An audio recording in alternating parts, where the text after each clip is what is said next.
"Fire off the last one," I said, knowing the drones had missed the street it was on, but hoping it would distract a few. A shadow moved overhead. Ricky. He'd pulled back to help me cover. Nothing I'd ordered or programmed, his own idea. Seems my Berkut was having more of those lately. 10 units survive. 3 Wolf UGVs have joined. UAVs coming into line of sight in 3, 2, 1. Right on cue, a swarm of killer assault drones shot around the corner and filled the air at the end of the street. The wolves would be right behind them. I fired again, and then got off a third shot before the first wolf bounded into visibility. At least 2 of the aerial units exploded into parts before I focused on the bigger, heavier armored ground bots.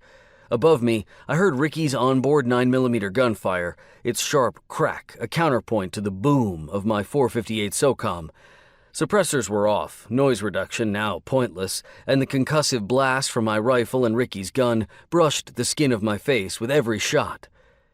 With 8 shots left in this magazine, I locked my sight reticle on the lead wolf, stroking the trigger and sending out chunky tungsten carbide cord expressions of my regards in its direction.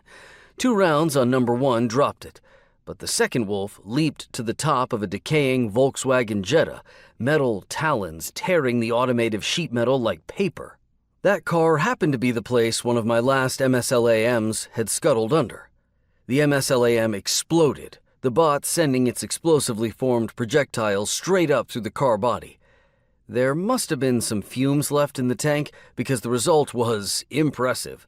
A fireball engulfed half the street along with 2 aerial Raptor drones, the blast flinging the wolf up end over end. I shot it mid-air, knocking it backward into the burning car.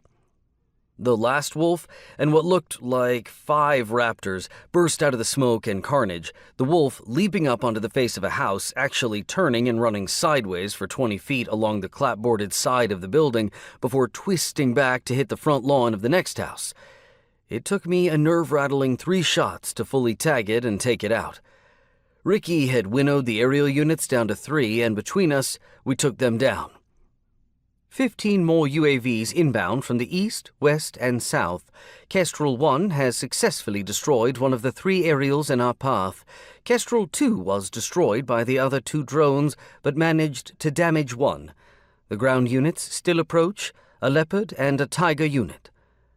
I reloaded the SOCOM as I jogged to catch up with my trainees. Primer was sweating profusely, but hustling as fast as he could swing his crutch and drag his leg. His expression was a mix of pain and fear, with fear being the more prominent one. Sergeant Eros suddenly fired his HK-417, ripping off 3 fast shots of 7.62 ammo, followed swiftly by an additional 2 rounds. We got closer, and I could see the metal carcass of a UAV strewn about the street. "Good shooting, but stay sharp," I said. Eros glanced back with a grin, and his left shoulder exploded in a gout of blood.